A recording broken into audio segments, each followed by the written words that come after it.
Hello everyone, welcome to Balwinder live YouTube channel. आज हम discuss करेंगे एफकेड मैथ प्रीवियस ईयर क्वेश्चंस की सीरीज के अंदर 2017 का सेकंड पेपर। इससे पहले मैंने आपको बाकी सारे के सारे प्रीवियस ईयर क्वेश्चन मैथ के और रीजनिंग के प्रोवाइड करवा दिए, उनको भी आप जाके चेकआउट कर सकते हैं। बाकी आने वाले टाइम के अंदर और भी आपको इस वीडियो के साथ और भी आपको सेशन जो है एफकेड के रिलेटेड मिल जाएंगे। जैसे कि एफकेड के लिए इस कोर्स को लगा सकते हैं जिसमें आपको PYQ सारे के सारे चैप्टर वाइज मिल जाएंगे, और रीजनिंग के लिए आप इस प्लेलिस्ट को लगा सकते हैं। और फिर दोस्ती बैच से और इस कोर्स में से कोई भी आप एक कोर्स लगा के अपना बेसिक प्लस हाई लेवल के क्वेश्चन प्लस बेसिक क्वेश्चन सारे सीख सकते हैं मैथमेटिक के।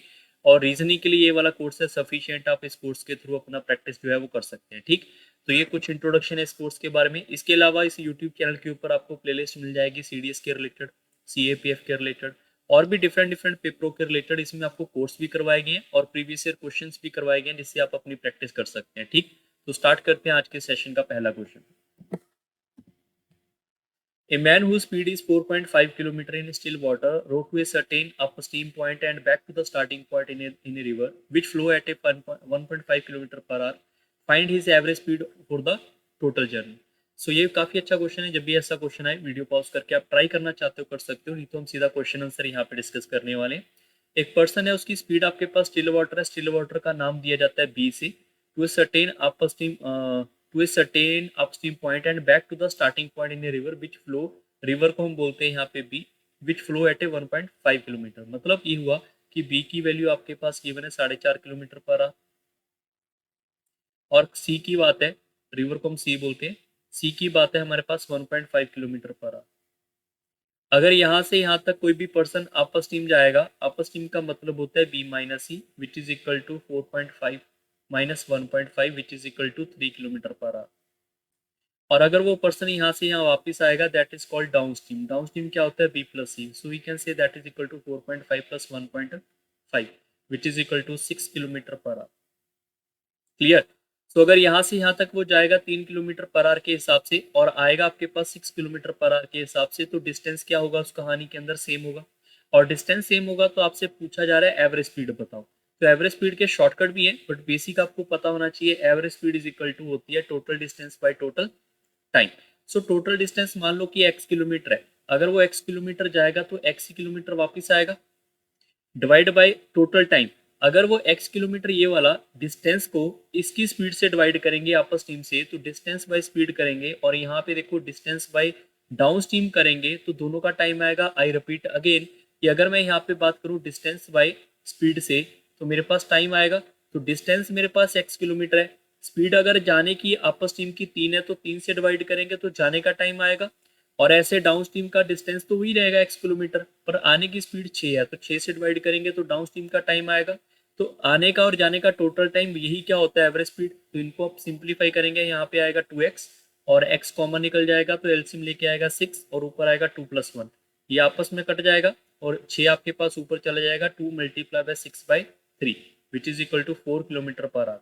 That is the average speed. Option number B से करेक्ट। क्वेश्चन नंबर चलते हैं सेकंड के ऊपर। The ratio of the number of the boys and girls is given if 20% boys 30% of girls are scholarship holder, the percentage of the student who are not scholarship holder. So we can say कि अगर मेरे पास total number of person यहाँ पे boys and girls के 3:2 है, हम इसको यहाँ पे 60 एंड 40 करके भी सॉल्व कर सकते हैं। बट अगर वैसे नहीं करना आप सिंपल भी कर सकते हैं। जैसे 20% बॉयज है तो 3 का 20% क्या होगा, 3 का 20% मेरे पास आएगा 0.6। तो 0.6 ऐसे पर्सन है जिनको स्कॉलरशिप मिलेगा और जो बाकी बच के 2.4 इनको स्कॉलरशिप नहीं मिलेगा। और 30% जो है गर्ल्स को स्कॉलरशिप मिलेगा। तो 2 का 30% कितना होगा, 30/100 करेंगे तो आएगा 30% which is equal to 0.6 again. और जो बच गए मेरे पास यहाँ पे 1.4 ये स्कॉलरशिप होल्डर नहीं होंगे। तो परसेंट पूछा गया student who are not scholarship holder, तो that is equal to 1.4 and 2.4 which is equal to we can say 3.8। 3.8 ऐसे हैं जिनको स्कॉलरशिप नहीं मिल रहा out of A total number of person कितने हैं 5। तो 5 में से इतने पर्सन ऐसे जिनको स्कॉलरशिप नहीं मिल रहा और मल्टीप्लाई बाय 100 करेंगे ताकि परसेंटेज निकाल सके। तो ये इससे कट जाएगा पूरा का पूरा 20 time which is equal to 76%। Option number D से राइट। क्वेश्चन नंबर चलते हैं थर्ड के ऊपर। जैसे ही आपका नेक्स्ट क्वेश्चन आएगा वीडियो पॉज करके आप ट्राई कर सकते हैं। A is a thrice as efficient as workman as B and therefore is able to finish a job in 40 days less than B to complete the work. Working together, they can do it in how many days. काफी easy question है, ऐसे question आपको फिरदौसी में सारे के सारे basic में मैंने करवाए हुए हैं। सो अगर मैं ए और बी की बात करूंगा तो ए और बी की अगर यहाँ पे बात करेंगे, ये 2:1 ही सॉरी थ्राइस है, तो थ्राइस रेशियो 1 हम 3:1 लिखेंगे। ये मेरे पास यहाँ पे एफिशिएंसी की बात हो रही है। अगर एफिशिएंसी होगा तो टाइम क्या होगा, इसका टाइम आपका हमेशा इसका उल्टा होता है, इनवर्स होता है। क्यों होता है वो सारा आपको बेसिक फिरदौसी बैच में करवाया गया, वहां से जाके आप चेकआउट कर सकते हैं। तो इन दोनों का डिफरेंस कितना आ रहा है टाइम का, यहाँ पे 2 और गिवन कितना है 40। तो मैं लिख सकता हूँ कि 2 की वैल्यू अगर 40 है तो 1 की वैल्यू 20 रही होगी और 3 की वैल्यू मेरे पास 60 रही होगी। इसका मतलब ए अगर अकेला काम करेगा तो 20 दिन में काम खत्म कर सकता है, बी अगर अकेला काम करेगा तो 60 दिन में काम खत्म कर सकता है। क्लियर। अब या चाहूँ तो मैं सिर्फ इसको यहीं से सॉल्व कर दूं एफिशिएंसी से कंपेयर करके, बट मैं यहाँ पे फिर से एक बार एलसीएम लेके बता देता हूँ कि मान लो ए अगर 20 दिन में काम करेगा, बी अगर 60 दिन में काम करेगा, तो दोनों मिलकर कितने दिन में अंदर अंदर अंदर जो है वो काम खत्म कर सकते हैं, वो आपसे पूछा गया है। तो आप इन दोनों का एलसीएम लेंगे, 60 आएगा। 60 को 20 से डिवाइड करेंगे 3 एफिशिएंसी, 60 को 60 से डिवाइड करेंगे 1 एफिशिएंसी। तो यहाँ पर ये आप एफिशिएंसी आपके पास अवेलेबल था। तो अगर आपसे टाइम पूछ लिया जाएगा तो वर्क डिवाइड बाय कंबाइन, अगर कंबाइन है तो कंबाइन एफिशिएंसी लिखना पड़ेगा, 3+1 विच इज इक्वल टू 4। 60/4 करेंगे तो 15 डेज आना चाहिए। तो ऑप्शन नंबर आपका ए सही है। क्वेश्चन नंबर चलते हैं 4 के ऊपर। A train moving at a certain rate at 90 kilometre per hour crosses a tunnel in 36 seconds. Other train which is 100 meters shorter moving at a cover rate of 45 kilometre per our. How much time will take to go through the tunnel? काफी अच्छा question है, video pause करके आप try कर सकते हैं। आपको basic ये पता होना चाहिए कि डिस्टेंस पे स्पीड करेंगे तो टाइम आएगा, और किलोमीटर पर आवर को अगर मीटर्स पर सेकंड में कन्वर्ट करना होगा तो 5/18 करना पड़ता है। अगर मैं यहाँ पे ट्रेन को x मान लेता हूँ तो टनल यहाँ पे y मान लेता हूँ, तो इन दोनों का जो डिस्टेंस होगा वो ऐड होगा, डिवाइड बाय स्पीड। स्पीड कितना आएगा 90, 90 मल्टीप्लाई बाय 5/18 करना पड़ेगा, क्योंकि यहाँ पर ये किलोमीटर पर आवर में और यहाँ पर सेकंड में। क्लियर। तो इसको सिंप्लीफाई करेंगे तो ये 36 सेकंड आना चाहिए था, ये इससे कट जाएगा पूरा का पूरा 5 बार, 5 और 5 25, 25 को 36 से मल्टीप्लाई करेंगे तो x प्लस वाई की वैल्यू आ जाएगी मेरे पास यहाँ पे 900। अब जो पहले वाली ट्रेन जिसकी बात हो रही थी वो 100 मीटर छोटी है, 100 मीटर छोटी है जो दूसरी ट्रेन है, तो इन दोनों का जो एडिशन 900 है, इन दोनों का एडिशन जो 900 वो सिर्फ अभी 800 ही बचेगा, 100 मीटर छोटा। डिवाइड बाय क्या होगा स्पीड, स्पीड आपके पास कितनी है अभी 45 किलोमीटर पर आवर, 5/18 आपको फिर से करना पड़ेगा। ठीक है। और इसको आप सिंप्लीफाई कर लोगे तो यहाँ पर ये आएगा मेरे पास, इसको कट करेंगे ये आएगा 12.5, और 12.5 को आप इससे सिंप्लीफाई करेंगे तो ये 64 के आसपास आएगा, 64 सेकंड। ऑप्शन नंबर बी आपका सही है। ठीक है। कैलकुलेशन आपने कर लेनी है, बस यही फॉर्मूला आपको दोबारा लगाया गया है। क्वेश्चन नंबर चलते हैं 5 के ऊपर। A B together can complete a piece of work in 12 days, BC in 50 days, AC in 20 days. ABC together का पूछा गया, काफी बेसिक क्वेश्चन है, बट फिर भी आप अगर प्रैक्टिस करना चाहो कर सकते हैं, क्योंकि प्रैक्टिस करने से ही आपका पेपर जो है क्रैक होगा। सो सबसे पहले इन तीनों का एलसीएम अगर लेंगे, यहाँ पर ये 12 है और यहाँ पर आपके पास 15 है और यहाँ पे 20 है, तीनों का एलसीएम आ जाएगा मेरे पास यहाँ पे 60, 60 को 12 से डिवाइड करेंगे 5, यहाँ पे 4 और यहाँ पे 3। अगर मैं तीनों की एफिशिएंसी को ऐड करूंगा 5+4+3, तो तीनों यहाँ पे लिखने पड़ेंगे A+B+C। बट यहाँ पर ए आपके पास 2 बार है, बी आपके पास 2 बार है, सी भी 2 बार है, तो 2-2 बार को हमें एक बार में कन्वर्ट करना पड़ेगा, क्योंकि उन्होंने पूछा हुआ था ABC टुगेदर। तो ये 2 इधर आके डिवाइड होगा तो यहाँ पर आएगा, ये हो जाएगा 9, 9 और 3 12, 12 को 2 से डिवाइड करेंगे 6। तो इन तीनों की कंबाइन एफिशिएंसी 6 होगी। 6 के हिसाब से अगर 60 यूनिट काम करना होगा तो इसको टोटल 10 दिन लगेंगे। ये इसका सही उत्तर है। अब काफी बच्चों को यही नहीं पता कि ये 5 कहाँ से आया, तो उसके लिए आपको बेसिक पढ़ना पड़ेगा। क्वेश्चन नंबर 6 के ऊपर चलते हैं। If the number exceed 40% of itself by 56, then what is the number? So we can say एक नंबर मेरे पास 100% है, वो 40% क्या कर रहा है, अपने आप को एक्सीड कर रहा है। अगर ये 100 होगा तो अभी कितना हो चुका होगा, 140% हो चुका होगा, तभी तो 40% एक्सीड किया उसने। अब यहाँ पर अगर मैं चाहूँ तो इसकी रेशियो बना लूँ, तो रेशियो बना के आ सकता है कि 5 जो था वो 7 हो चुका है। ठीक है। और उसने बोला हुआ number exceed 40% of itself by 56, मतलब अगर इन दोनों का जो डिफरेंस है वो 2 है, तो 2 की वैल्यू उन्होंने 56 दे रखी है, तो नंबर कितना होगा, नंबर आपके पास पहले वाला होगा।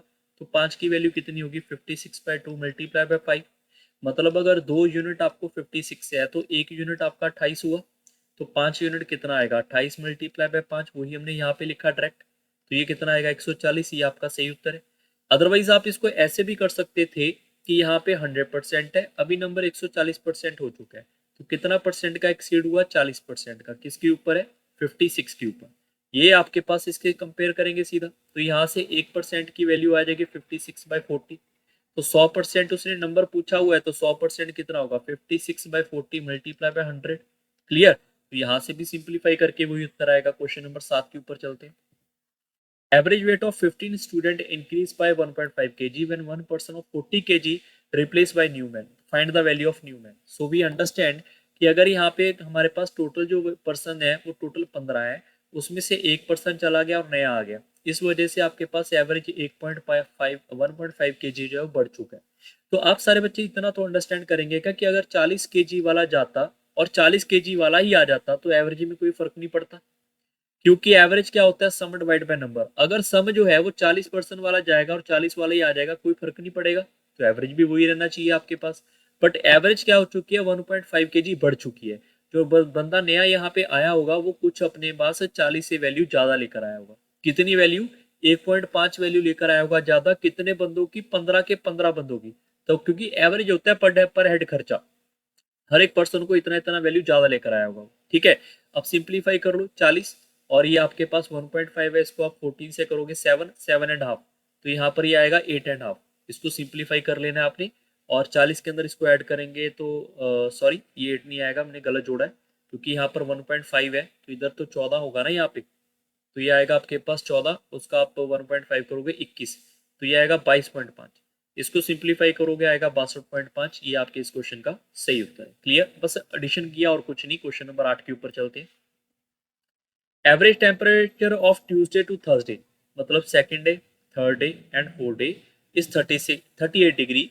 Wednesday to Friday, Wednesday okay, Thursday and Friday, यहाँ पर 37 degree. If the temperature on Friday is given, find the temperature on Tuesday. So you have to understand कि एवरेज का फॉर्मूला होता है मेरे पास यहाँ पे सम डिवाइड बाय नंबर, और एवरेज मल्टीप्लाई बाय नंबर कर देंगे तो आएगा सम। मतलब अगर यहाँ पे 3 पर्सन है तो मैं बोल सकता हूँ यहाँ पे ट्यूसडे, वेडनेसडे प्लस थर्सडे, तो इन दोनों का, तीनों का सम क्या होगा? Average multiply by number. तो ये आ जाएगा मेरे पास यहाँ पे 4 और 2 कैरी जाएगा तो 1 1। अगर मैं यहाँ पे इनको ऐड करना चाहूंगा तो ये आएगा Wednesday plus Thursday plus Friday. तो इन तीनों का सम क्या होगा? Average multiply by number. ये आएगा 1 2 कैरी जाएगा और ये आएगा 1 1।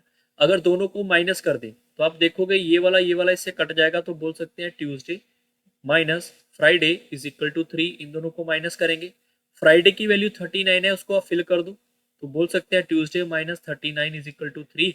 सो we can get Tuesday is equal to 42 degree. ये आपके इस क्वेश्चन का सही उत्तर है। क्वेश्चन नंबर 9 के ऊपर चलते हैं। The shopkeeper sell a watch of ₹575 and make a profit of 15%, sell से different watch at a 10% loss, all he neither gain nor loss, find the CP of the second watch. So अगर मैं पहली watch की बात करूंगा CP और SP की, तो पहले वाला कह रहा है कि जो 100 रुपए की आइटम है वो 15% प्रॉफिट पे बेच रहा है, तो 115 का बेच रहा होगा फिर, तभी तो उसको 15% का प्रॉफिट हुआ। तो 115 जो उसका एसपी है वो हमारे पास गिवन कितना है 575। तो मैं कह सकता हूँ कि अगर 115 की वैल्यू 575 रुपये है तो एक की वैल्यू 5 रुपये होगी, तो ये 100 की वैल्यू कितनी हो जाएगी? तो ये 100 की वैल्यू मेरे पास 500 रुपये की होगी। तो अगर उसका सीपी जो है वो मेरे पास यहाँ पे 500 था और बेच कितना आ रहा है 575 का, तो उसको प्रॉफिट कितने का हुआ? तो प्रॉफिट उसको 75 रुपए का हुआ। पर ये 75 रुपए का प्रॉफिट उतना ही बराबर है जितना दूसरे वाले को लॉस हो रहा है, जितना लॉस हो रहा है, मतलब ये 75 का प्रॉफिट है तो 75 का ही लॉस होगा, तभी तो उसको नेदर लॉस नॉर गेन होगा। तो सेकंड वॉच वाला क्या कह रहा है कि अगर सीपी और एसपी की बात करेंगे कि अगर उसके पास 100 की आइटम है वो 10% लॉस पे बेच रहा है, तो 90 का बेच रहा होगा, तो उसको लॉस हुआ कितना यहाँ पे 10 का, जो कि गिवन कितना है 75 के बराबर। क्लियर। तो 10 की वैल्यू क्या 75 के बराबर होगी। उसने पूछा CP of the second watch, तो CP of a second watch is 100, तो 100 की वैल्यू आ जाएगी 75 इंटू 10। ठीक है, तो 750 आपका सही उत्तर है। अगर आपका पूछा होता है यहाँ पे बताओ एसपी सेलिंग प्राइस बताओ, तो आप यहाँ पे 90 की वैल्यू निकाल देते। क्लियर। क्वेश्चन नंबर चलते हैं अभी 10 के ऊपर। A man spent 1/3 of his income on food, 1/4 of the rest on a rent, 1/5 of the rest on clothes. He still have 1760 left with him. Find the income. So find we will understand कि income अगर x है तो उसका 1/3 उसने food पे लगा दिया, तो बचा कितना होगा 2/3 ऑफ x बच गया होगा। जो बचा हुआ है उसका 1/4 उसने यहाँ पे रेंट के ऊपर लगा दिया, तो बचा कितना होगा 3/4 इसका बच गया होगा फिर। जो हमारे पास 1/5 ऑफ द रेस्ट है वो क्लोथ के ऊपर लगा दिया, तो उसमें से 4/5 बच गया होगा। ये इससे कट जाएगा, ये इससे कट जाएगा, सो वी कैन से 2/5 ऑफ एक्स अभी बचा हुआ है, जो कि आपके पास गिवन है 1760 के बराबर। तो एक्स की वैल्यू क्या होगी, 1760, 1760 आएगा मल्टीप्लाई बाय 5/2, इससे कट जाएगा पूरा का पूरा 880 मल्टीप्लाई बाय 5, 4400 आएगा। आंसर आपका ये ऑप्शन। क्वेश्चन नंबर चलते हैं 11 के ऊपर। क्वेश्चन नंबर 11 का एक डायरेक्ट फॉर्मूला है, वो हम डिस्कस करेंगे, बट एक बार आप ट्राई कर सकते हैं, वीडियो को पॉज करके आप स्टार्ट करें, ठीक है। A cloth merchant says that due to the slump in the market, he sold cloth at 10% loss, but uses a false meter scale, actually gain of 15%. Find the actually length of the scale. So जब भी आपके पास ऐसा question आए, आपको पता है कि यहाँ पे जो लॉस हो रहा है, जो भी आपके पास स्टार्टिंग वैल्यू है, उसके साथ आपको पता है कि 10% का लॉस होगा तो 90% डाटा तो रहा होगा। फिर ये कह रहा है 15% का प्रॉफिट हो रहा है, तो 100 की जगह के ऊपर 10% का लॉस है तो 90 का डाटा है, अगर 15% प्रॉफिट है तो 115 का डाटा होगा। क्लियर। सारे बच्चे इस बात को ध्यान में रखेंगे, जो भी आपके पास यहाँ पे यूज फॉल्स वेट होगा, वो आप यहाँ पे स्टार्टिंग से लिखा गया कि उसको यहाँ पे 10% लॉस हो रहा है और फॉल्स वेट के अकॉर्डिंग कर रहे हैं, तो फॉल्स वेट हमेशा आपका 100 होगा, और जो हमारे पास एक्चुअली लेंथ होगा वो हमारे पास यहाँ पे आ जाएगा। क्लियर। इज इक्वल टू, आपको सिंप्लीफाई करना है इन दोनों को कंपेयर करके, 90 multiply by 110 by 100 by 115 is equal to actually length. तो यहाँ पे आप सिंप्लीफाई करेंगे, ये आएगा 78.25, तो आपका आंसर आएगा ए ऑप्शन। क्लियर। इसको सिंप्लीफाई करना है और इसमें कुछ नहीं करना। क्वेश्चन नंबर चलते हैं 12 के ऊपर। Two number are in the ratio 12 and 13. If 20 is subtracted from each number, the new number are in the ratio 2:3. Find the smaller number. So we know कि smaller number तो इन दोनों में से 12 ही है, तो 12 का मल्टीपल आपका उत्तर होगा ऑप्शन नंबर बी। बट फिर भी अगर मान लो दो ऑप्शन होंगे तो उसको सॉल्व कैसे करते हैं, आपको पता है यहाँ पे रेशियो है, तो हमेशा जो रेशियो होती है वो फ्रैक्शन वैल्यू में होती है, और हमेशा इसके साथ एक एक्स लगता है, और 20 नंबर यहाँ से और 20 नंबर यहाँ से माइनस करेंगे तो नया रेशियो 2/3 होगा। यहाँ पे आपके पास एक्स नहीं होगा क्योंकि रेशियो अलग है, यहाँ पे वाई हो सकता है बट वाई कट जाएगा, लिखने का फायदा नहीं है कोई। क्रॉस मल्टीप्लाई करेंगे, ये आएगा मेरे पास यहाँ पे 12 36 36x minus 60 is equal to 39x minus 60। इसको आप एक साइड लेकर आओगे, ठीक है, और हमने कुछ यहाँ पे गड़बड़ तो नहीं किया ना, 26 आएगा, ये आएगा 26x और यहाँ पे आएगा 40। ठीक है। अब हमें सिंप्लीफाई करना पड़ेगा, हम इसको इस साइड लेकर आते हैं और इसको इधर लेकर जाएंगे, तो यहाँ पर इसमें से आप कम करेंगे, आएगा 10x which is equal to 20, और x की वैल्यू आएगी 2। उसने पूछा smaller value that is equal to 12x and 13x, तो स्मॉलर वैल्यू इज 12x, तो x को यहाँ पे रखेंगे, तो आपका आंसर आएगा 24। ये इस क्वेश्चन का सही उत्तर है। क्वेश्चन नंबर चलते हैं 13 के ऊपर। A train passes a man standing on the platform in 10 seconds, passes the platform in 22 seconds. If the platform length is given, how long is the train? So we know कि अगर train अगर person को पास करेगी तो अपने आप को ही पास करेगी, तो ट्रेन अगर अपने आप को पास करेगी तो सिर्फ 10 सेकंड लग रहे हैं उसको, बट ट्रेन अगर किसी प्लेटफॉर्म को पास करेंगे तो उसको टोटल 22 सेकंड लग रहे हैं। ठीक है।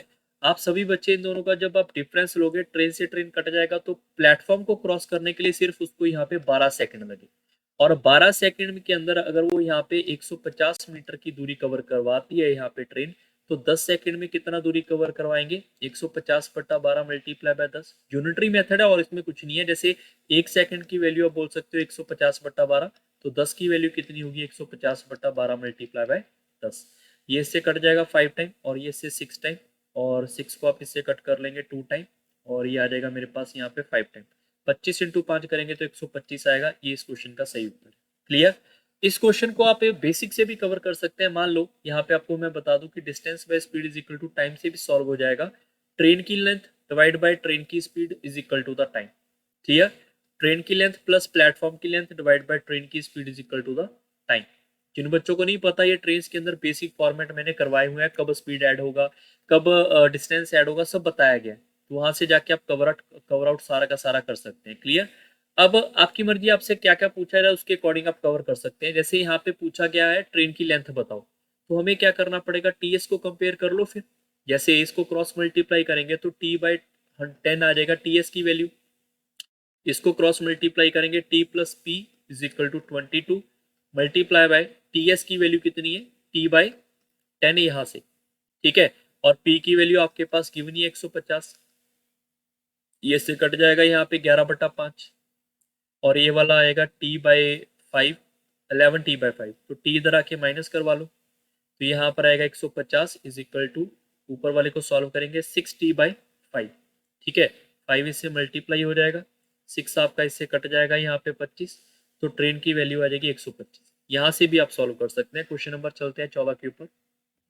If 1/5 of the tank is full and 22 liter fuel poured in it, then 3/5 of the tank is full. Okay, find the capacity of the tank. मतलब ये हुआ कि अगर मैं टैंक की कैपेसिटी को x मान लेता हूँ, तो अगर वो 3/4 ऑफ x है या फिर 1/5 ऑफ x है, तो इन दोनों का जो डिफरेंस आएगा क्या वो 22 लीटर के बराबर ही होगा। वो कह रहे हैं कि 1/5 टैंक फुल था, हमने 22 लीटर और डाल दिया, तो वो 3/4 हो गया। मतलब अगर ये 3/4 को इसमें से माइनस करेंगे तो 22 लीटर के बराबर होना चाहिए। तो इन दोनों का डिफरेंस आएगा 20, ऊपर आ जाएगा 15x minus 4x which is equal to 22। 11 से कट जाएगा 2 बार, तो x की वैल्यू आएगी 40 लीटर। ये आपका सही उत्तर है। क्वेश्चन नंबर चलते हैं 15 के ऊपर। A person distributed his pen among the 4 friend ABCD in this ratio, what is the minimum number of pen person should have. So जब भी आपके पास ऐसा कभी भी क्वेश्चन आता है, मैंने आपको रेशियो प्रोपोर्शन में करवाया था ये वाला कंसेप्ट कि आपको डिनोमिनेटर का एलसीएम लेना चाहिए। 3 4 5 और 6 का एलसीएम आएगा 60, तो 60 से सीधा मल्टीप्लाई करेंगे। 60 जब इससे मल्टीप्लाई होगा, ये होगा 20 और ये होगा 15, ये होगा 12 और ये होगा 10, ठीक है। तो ये रेशियो एक बन के आ जाएगी। रेशियो क्या होता है आपके पास, हमेशा इसके साथ एक एक्स लगा होता है, एक हमारे पास यहाँ पे एक्स लगा होता है। तो सब जब ऐड करेंगे तो 20 और ये 10 हो जाएगा 30, 30 और ये 27 हो जाएगा मेरे पास यहाँ पे 57। तो 57 ऑफ एक्स आएगा। तो एक्स में भी is equal to 1 2 3 any number, but x can not be into the fraction और पॉइंट वैल्यू। वाई? बिकॉज यहाँ पे पेन की बात हो रही है, पेन कभी पॉइंटों में थोड़ा होगा। तो इसका मतलब एक्स 1 2 3 5 कोई भी होगा। उसने मिनिमम पूछा तो मिनिमम तो 1 ही होना चाहिए, तो मतलब 57 आपके पास मिनिमम पेन होने चाहिए। क्वेश्चन नंबर चलते हैं 16 के ऊपर। A sum is lent at a simple interest at a certain rate of 4 years. Had it put at 3% more rate, it would have earned 78 rupees more. Find the sum. So we have to understand कि simple interest का question है तो simple ही होगा। 3% एक साल में बढ़ रहा है, तो 4 साल में कितना बढ़ जाएगा 12%। तो 12% की वैल्यू 78 रुपीज है, तो कितना पैसा उसको ज्यादा मिला। सम हमेशा क्या होता है 100%, तो 1% की वैल्यू क्या होगी 78/12। तो 100% की वैल्यू क्या हो जाएगी यहाँ पे 78/12 मल्टीप्लाई बाय 100। बस, क्योंकि सम हमेशा 100% होता है। ये यहाँ पे आप कैंसल आउट कर लेंगे, इससे आप कट करेंगे, ये आएगा 39 और नीचे बचेगा हमारे पास 6 बच जाएगा। 6 से आप कट करोगे 13 और यहाँ पे आएगा 2, ये से कट करेंगे 50 विच इज इक्वल टू 650। ये इस क्वेश्चन का सही उत्तर है। आई होप आपको ये वाले कंसेप्ट क्वेश्चन समझ आए होंगे। आने वाले टाइम के अंदर 2017 का फर्स्ट पेपर भी डिस्कस करेंगे और भी पेपर आपको यहाँ पे आने वाले टाइम में मिल जाएंगे। बाकी प्लेलिस्ट का आप सारे बच्चे बेनिफिट ले सकते हैं। तो जल्दी नेक्स्ट सेशन के अंदर मिलेंगे। Bye bye, take care and thank you everyone.